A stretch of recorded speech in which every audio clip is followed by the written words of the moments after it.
मैं देखना चाहता हूँ लोगों में अभी भी इंसानियत है कि मेरा एक सपना था 7वीं क्लास जब पढ़ रहा था कि मैं भारत यात्रा करूँ, दुनिया को देखूँ कैसा है भारत देश। 12 राज्य हो गया। 12 राज्य में मेरा जो साइकिल चला है 12,000 किलोमीटर दूरी हुआ है। झारखंड देवघर, देवघर से पटना होते हुए अयोध्या धाम। और हिला देने वाली ठंड, पैरों में हवाई चप्पल और बदन को ढकने के लिए सामान सा स्वेटर या जैकेट, लेकिन हिम्मत से मारा गया पैडल और कुहासे को चीरती हुई साइकिल फर्राटे से आगे निकल जाती है। साइकिल सवार का नाम है सत्यनारायण देवांगन। पता है कटघोरा, कोरबा, छत्तीसगढ़। लेकिन आज ये बेपता है।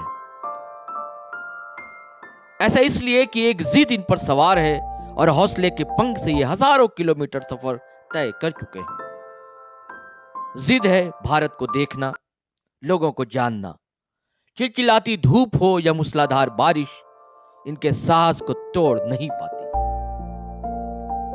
जिद है देश की रंग बिरंगी संस्कृति और लोगों को जानना, वसुधैव कुटुंबकम का प्रचार करना, इंसानियत और स्वच्छ भारत का पैगाम देना।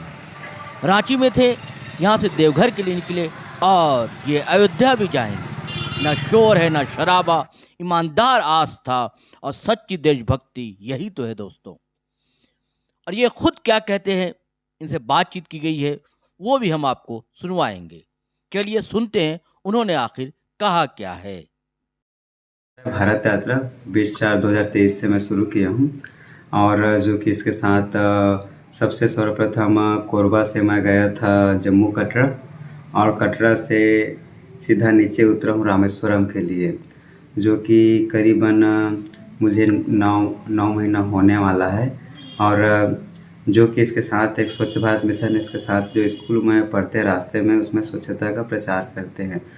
पहला वजह भारत यात्रा का। दूसरा कारण है भारत यात्रा करने का कि मैं देखना चाहता हूँ लोगों में अभी भी इंसानियत है कि नहीं है। तो मैं जो बर्तन भार है उसको पकड़ कर नहीं निकला हूँ, मैं पब्लिक के सहारे में निकला हूँ। और जो कि 2 रीज़न हैं, और साथ में ये है कि मेरा एक सपना था 7वीं क्लास जब पढ़ रहा था कि मैं भारत यात्रा करूँ, दुनिया को देखूँ कैसा है भारत देश। और जो आज मैं यहाँ तक पहुँचा हूँ, करीबन मुझे 12 राज्य हो गया। 12 राज्य में मेरा जो साइकिल चला है 12,000 किलोमीटर दूरी हुआ है, और जो कि 9 महीना। और इसके साथ ये है कि जब मैं रामेश्वरम गया तो वहाँ तो भाषाओं को बहुत प्रॉब्लम हुआ है, तो आधा हिंदी आधा इंग्लिश टूटी फूटी मिलकर उनको बताना पड़ता था, कई जगह इशारों से। तो ये सारी चीज़ें वहाँ बहुत सारा दिक्कत आया, खास करके तमिलनाडु राज्य में। आंध्र तेलंगाना में तो सही था, तमिलनाडु में दिक्कत आया। तो वहाँ जो था, वहाँ जो पब्लिक था लोकल, तो 10% हेल्प हुआ लोकलों से, और बाकी जो बिहार, झारखंड, यूपी वाले, छत्तीसगढ़ वाले जो वहाँ गए थे काम करने के लिए, उन लोगों ने हेल्प किया था। और पूरे मैं तो बोला जाए तो इस यात्रा में पूरे छत्तीसगढ़ की जनता को बहुत बहुत धन्यवाद है। और इन 12 राज्यों में मैंने ये देखा कि छत्तीसगढ़ नंबर 1 में है, जो सहयोग के मामले में किसी प्रकार से सहयोग रहे, वो मेरा हेल्प किया, तो आज मैं यहाँ तक हूँ। और पूरे भारत देश की भी जनता को बहुत बहुत धन्यवाद है। जो बाकी राज्य 12 राज्य, इसमें जो उत्तर भारत तरफ है, पंजाब, हरियाणा, वहाँ की जो पब्लिक है 100 में करीबन 60% वहाँ की पब्लिक हेल्प किया है। तो सबसे ज़्यादा छत्तीसगढ़ में हेल्प हुआ है, 100 में 90%। जिस प्रकार पूरा भारत का यात्रा कर रहे हैं आप, उसमें कुछ जगहों पे घटना हुई है क्या? ऐसा कुछ स्थिति पैदा हुई है क्या आपके साथ में? मेरे साथ सिर्फ एक घटना हुआ था जब मैं जम्मू कटरा के लिए आगे बढ़ रहा था कोरबा से।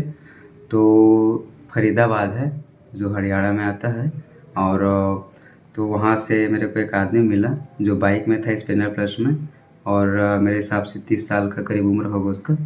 तो मेरे से पूछा आप कहाँ जा रहे हो, बोला क्या कर रहे हो, बोला तो मैं बोला भारत यात्रा। तो किसका परमिशन, बोला तो मैं बोला जो स्वास्थ्य मंत्री छत्तीसगढ़ माननीय श्री टी.एस. सिंहदेव, उनका नाम बताया और दिखाया भी कागज़। तो वो बोलता है कि मैं तो ऐसे ही बना लूँगा, सिलमोहर तो ऐसे ही मैं छाप दूँगा, बोला। तो मैं बोला ठीक है, बोला मैं कर लूँगा, अच्छी बात है वो। तो उसके बाद बोलता है अपना आधार कार्ड दिखाइए, बोला। वो अपने आप को पुलिस वाला बताया। और आधार कार्ड उसको मैं दिखा दिया, पुलिस के नाम से बताया तो उसके बाद बोलता है अपना मोबाइल दिखाइए, तो मोबाइल दिखा दिया। मोबाइल दिखाने के बाद मैं मुझसे मैं आधार कार्ड मोबाइल मांगा तो बोलता है मैं नहीं दूंगा बोला। तो मैं बोला तो आप अपना आईडी कार्ड दिखाइए, आप पुलिस वाले हो तो। वर्दी भी में नहीं था तो बोलते इतना बात करो चलो थाना। बोला तो वहाँ एक ख्वाजा थाना नाम है, तो वहाँ से करीब 2-3 किलोमीटर पड़ता है फरीदाबाद से। तो वहाँ मैं गया तो मेरे को बोला चलिए वहाँ पर बोल के, तो मैं चले गया। और उसके बाद बाइक में था तो वहाँ से 9 तो 11 हो गया, पता नहीं चला कहाँ गया। तो थाना तक पहुँच गया, उस जगह जहाँ बताया था थाना का नाम। और उसके बाद वहाँ पहुँचने के बाद मैंने उनको पहले सबसे पहले वहाँ के जो हरियाणा पुलिस ने सम्मान किया, जो कि आप छत्तीसगढ़ से इतना दूर आए हो फरीदाबाद तक की, तो शुभकामनाएँ भी दिया जम्मू कटरा जाने के लिए। और उसने मैं बताया उसको ऐसा मेरे साथ हादसा हुआ है घटना मोबाइल वाला। तो बोलता है कि शाम करीब 5 बज रहा था, तो बोला कि आज पर रात यहीं रुक जाओ थाना के अंदर में। तो मैं रुक गया और उसके बाद बोला कि हम लोग से जितना बनता है हमारे स्टाफ और से और टीआई सर से उतना आपको हेल्प करेंगे। तो उन लोग ने मोबाइल लेकर ख़रीद के दिया मुझे, और टीआई सर ने कुछ सहायता राशि भी दिया, और उनको भी बहुत बहुत धन्यवाद हरियाणा पुलिस को भी। और इसके साथ जो है भारत यात्रा कर रहा हूँ, जो 2021 में मुझे एक साइकिल मिला है जो कि दीपिका थाना ने दिया, उनको भी बहुत बहुत धन्यवाद है। और बहुत सारी पब्लिकों है जिसमें नेता भी है कई लोग और आम पब्लिक है, तो आम पब्लिकों से बहुत ज़्यादा सपोर्ट मिला है, उनको भी बहुत बहुत धन्यवाद है।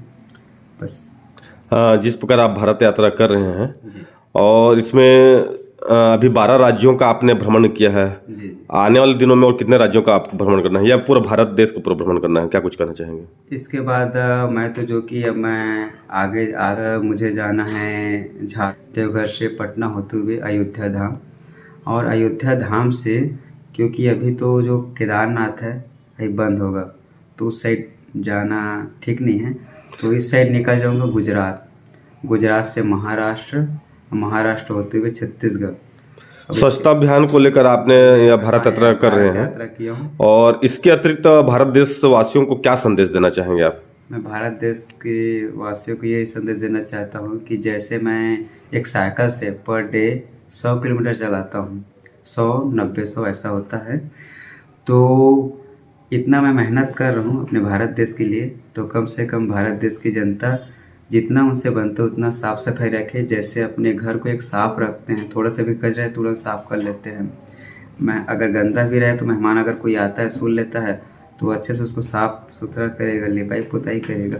वैसे ही आप जहाँ जाते हो बाहर में दुकान के सामने रहता है डस्टबिन, तो डस्टबिन रहता है तो कम से कम कचरा को डस्टबिन में ही डालें।